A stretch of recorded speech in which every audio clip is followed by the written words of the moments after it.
ధరణిలో పెట్టిన ఫీచర్ తర్వాత ఒకటేసారి registration, mutation, updation, issuing the passbook ఇది అయిందా లేదా?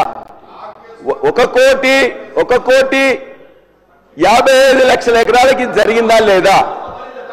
కాబట్టి ఇవాళ మళ్ళీ ఏం చేస్తున్నారు ఈ భూభారతిలో అధ్యక్ష వాళ్ళు ఏం చేస్తున్నారంటే స్పీకర్ గారు ఇవాళ ఈ భూభారతిలో మ్యూటేషన్ పద్ధతిలో మ్యూటేషన్ ఒకవేళ ఆ ఎంఆర్ఓ కానీ లేకపోతే రిజిస్ట్రేషన్ చేసే అధికారికి వాళ్ళకి ఇష్టం లేనట్లయితే వాళ్ళు ఒప్పుకుంటేనే ఉప ముఖ్యమంత్రి గారు అధ్యక్ష పల్లా రాజేశ్వరరెడ్డి గారు భూముల గురించి తెలంగాణలో భూములపై హక్కుల గురించి ధరణి గురించి మాట్లాడుతూ చాలా సత్యదూరమైనటువంటి అంశాలని సభకి రాష్ట్ర ప్రజలకు కూడా మీ ద్వారా సభలో ఉన్న అందరికీ సమాచారం ఇస్తున్నారు. ఇది కరెక్ట్ కాదు అధ్యక్ష. వారు మాట్లాడుతూ ధరణిలో పార్ట్ బిలో పెట్టినటువంటి భూముల గురించి లేకపోతే ధరణిలో భూములు రిజిస్ట్రేషన్ చేసినటువంటి వాళ్ళందరికీ వెంటనే పాస్బుక్లు ఇచ్చేటువంటి అంశం గురించి మాట్లాడుతూ ఈ తప్పులు జరిగితే తిరిగి మళ్ళీ సాయుధ రైతాంగ పోరాటం చేసేంత పరిస్థితి మీరు తీసుకొస్తున్నారు. ఇది కరెక్ట్ కాదని చెప్తా ఉన్నారు అధ్యక్ష. సాయుధ రైతాంగ పోరాటం స్ఫూర్తితోనే కాంగ్రెస్ ప్రభుత్వం ఆనాటి నుంచి ఈనాటి వరకు భూములపై హక్కులకి ప్రజలు కల్పిస్తూ వచ్చింది అధ్యక్ష. ఆనాడు సాయుధ రైతాంగ పోరాటం ఏంటి? దున్నేవాడిదే భూమి, ఇదే కదా నినాదం. దున్నేవాడిదే భూమి అనే నినాదమే సాయుధ రైతాంగ పోరాటం యొక్క ప్రధాన నినాదం.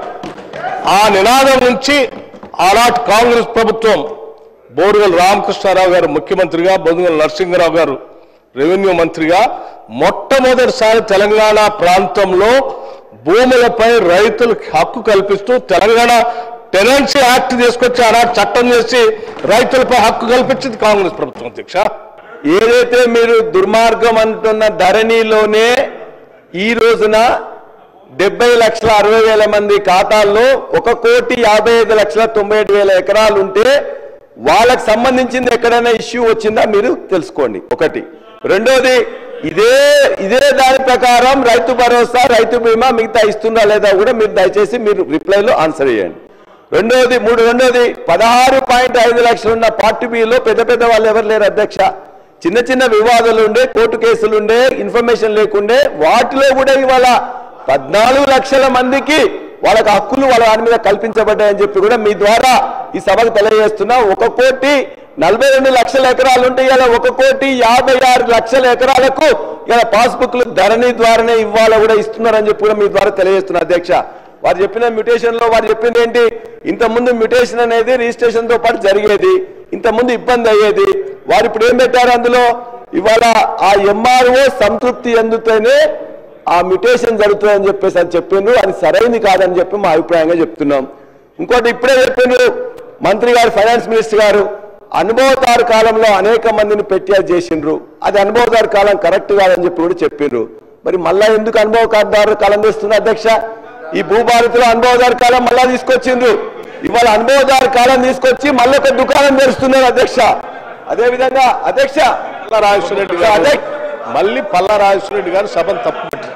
అనుభవదాన కాలం ద్వారా వచ్చిన హక్కులన్నింటినీ కాలరాసి ధరణిని తీసుకొచ్చారు. అది కరెక్ట్ కాదని చెప్పాను నేను ఎందుకు చెప్తున్నాను కూడా ఉంటున్నారు అధ్యక్ష. అనుభవదారు కాలం ఎందుకు ఉండాలని కూడా చెప్తున్నాను అధ్యక్ష. మనకి స్వాతంత్రం వచ్చే నాటికి మరీ ముఖ్యంగా తెలంగాణ ప్రాంతంలో ఆనాటి నిజాం పరిపాలనలో రాజు దైవాంశ సంభూతుడు, భూమంతా వారిదే, ఎవరికి హక్కులు లేవు. మొట్టమొదటిసారి ఆ హక్కులు లేవు కాబట్టి అడ్డగోలుగా మీరు కట్టేటువంటి భూమిపై కట్టే పన్ను పండించే పంట కంటే కూడా ఎక్కువ వేసి రైతులు ఇబ్బంది పెడతా ఉంటే ఆ ఇబ్బంది పెట్టే క్రమంలో ఉన్న భూములు కూడా కోల్పోయి చివరికి వెట్టి చాకిరి దారి తీస్తే ఆ వెట్టి చాకిరిలోంచి వచ్చిన ఉద్యమమే మనం అనుకునేటువంటి సాయుధ రైతాంగ పోరాటం. భూమి కోసం, భక్తి కోసం, విముక్తి కోసం భూ పోరాటం జరిగింది. ఆ భూ పోరాటం జరిగి ఇది రాజు దేవస్వం సంబూతులు కాదు, భూమి అంతా వాళ్ళది కాదు. ఎవరైతే గ్రామాల్లో భూములు దున్నుతా ఉన్నారో ఆ రైతులకే హక్కు కల్పించాలని పోరాటం చేస్తే ఆ పోరాట స్ఫూర్తిని అర్థం చేసుకున్నటువంటి కాంగ్రెస్ పార్టీ అధికారంలోకి వచ్చిన తర్వాత తెలంగాణ టెనెన్సీ యాక్ట్ అని తీసుకొని వచ్చి దున్నేటువంటి ప్రతి రైతుకి ఇది రాజ్యాన్ని కాదు లేకపోతే రాజుది కాదు ప్రజలదని చెప్పి మొట్టమొదటిసారి భూమి పైన రైతులకి హక్కు కల్పించి చట్టం చేసిచ్చింది. చేసిచ్చిన తర్వాత కూడా ఇంకా కొద్దిమంది కొన్ని వేల ఎకరాలు గ్రామాలు జమీందారులు జాగీర్దారు పేరు మీద ఉంటే దాని మీద వచ్చినటువంటి ఉద్యమంలోంచి మళ్ళీ భూ సంస్కరణ తీసుకొచ్చి 70s ఆనాడు ఇందిరాగాంధీ గారు ఇక్కడ పివి నరసింహరావు గారు ముఖ్యమంత్రిగా ఉండి ల్యాండ్ రిఫార్మ్స్ ద్వారా భూ పంపిణీ చేశారు. గతంలో 2020 చట్టం ఏ రకంగా చేశారు, ఎంత ఆతృతగా చేశారు, ఆ చేసిన దాంట్లో ఇటున్న సభ్యులే ఇబ్బంది పడలేదు. ఇటున్న సభ్యులు కూడా కోకొల్లల మంది ఇవాళ శాసనసభ్యులుగా, ఎమ్మెల్సీలుగా, పార్లమెంటు సభ్యులుగా, గతంలో మంత్రులకు చేసిన అనేక మంది వారి భూములకు సంబంధించిన ధరణి వల్ల నిన్న మొన్న నా పక్కన వచ్చి కూర్చొని డిస్కషన్ చేసేవన్నీ కూడా వారి వ్యక్తిగతంగా సంబంధించిన భూములు ధరణిలో మిస్ అయినాయని వచ్చి అడుగుతున్న సందర్భం స్పష్టంగా చూశాం.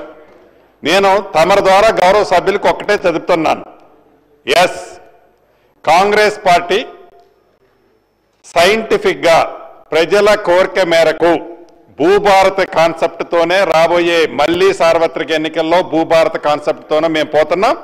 మీరు ధరణి కాన్సెప్ట్తో ఆనాడిపోయి మీరు అదే మళ్ళీ మీది మీరు సమర్థించుకునే పని చేస్తున్నారు తప్ప గౌరవ మా భట్టి గారు చెప్పినట్లు నిజాన్ని ఒప్పుకోకుండా, నిజాన్ని నిజమని చెప్పకుండా అహం అడ్డం వచ్చి మీరు మాట్లాడుతున్నారే తప్ప తప్పకుండా భూభారత్ని చాలా ప్రజల కోసం, ప్రజల సౌకర్యార్థం పబ్లిక్ గా అనేక సందర్భాల్లో పబ్లిక్ డొమైన్ లో పెట్టి చర్చించిన తర్వాత భూభారత్ తీసుకొచ్చాం. మీరిచ్చే సూచనలు, సలహాలు తప్పకుండా మంచివైతే సేకరిస్తాం. మళ్ళీ ఎన్నికల్లో ఈ భూములకు సంబంధించి, భూమి ఆసాములకు ఇచ్చే భద్రతకు సంబంధించి భూభారత్ని ఈ మా ప్రభుత్వం ఇదే రెఫరెండంగా మళ్ళీ ఎన్నికలు పోతాం. తప్పకుండా ప్రజలు ఎవరిని ఆశీర్వదిస్తారో చూద్దాం. అధ్యక్ష,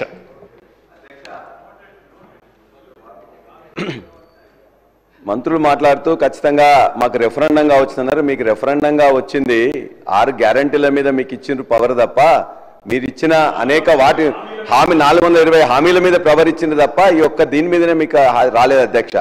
మేము కూడా ఖచ్చితంగా చెప్తున్నాం, మేము కూడా మీరు ఏదైతే ఇలా భూభారతి పెట్టి భూహారతి చేయబోతున్నారో ఆ భూహారతి మీదనే ఖచ్చితంగా మీరు అనుకున్నట్లయితే ప్రజల ముందుకు మేము వెళ్తాం, మీరు వెళ్తాం. ఖచ్చితంగా ఆ రోజు మళ్ళీ ఏం రెఫరెండ్ వస్తున్నామో చూద్దాం.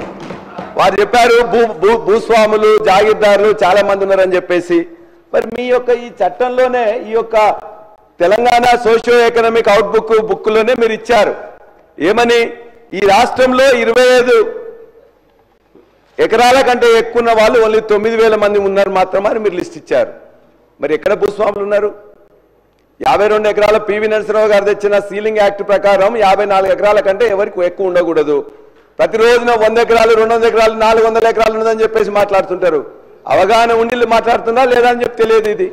అదేవిధంగా ఇవాళ అనుభవదారు కాలంలో కూడా మేము చెప్తున్నాం, ఖచ్చితంగా మరలా ఇలా అనుభవదారు కాలం పెట్టి వాళ్ళ పేర్లు రికార్డ్ చేయడం అంటే మళ్ళా కౌలుదారుల పేర్ల మీద వివాదాలు సృష్టించడం తప్ప మరొకటి కాదు. అదేవిధంగా ఇలా ఫౌతీ విషయంలో కూడా ఇవాళ ఫౌతీ విషయంలో కూడా ఇప్పుడే సంజీవ్ రెడ్డి గారు చెప్పారు, మేము ఫౌతీ ధరణిలో పెట్టిన ఫౌతీలో అంతకుముందు ఫౌతీలో ఏముండేది, ఆనాడు విఆర్ఓ కానీ ఆ గ్రామాలకు పోయి 45 రోజుల నోటీస్ ఇచ్చి వాళ్ళందరూ కూర్చొని మాట్లాడుకొని అక్కడికి రమ్మని చెప్పేవాళ్ళు. మేము పెట్టిందేంటి ధరణిలో, ఇవాళ ఈ విఆర్ఓ వద్దు, నోటీసులు వద్దు, డైరెక్ట్ గా మీ కుటుంబం వాళ్ళే మాట్లాడుకోండి, మీరు వచ్చి మాట్లాడుకొని మీరు ఒప్పుకున్నట్లయితే ఇక్కడ ఇమ్మీడియట్ గా కూడా మీకు రిజిస్ట్రేషన్ కూడా ఫౌతీ సక్సెస్ అవుతుంది. కాబట్టి ఒకవేళ మీరు ఒప్పుకోనట్లయితే మీరు కోర్టుకు వెళ్ళండి అని చెప్పినాం.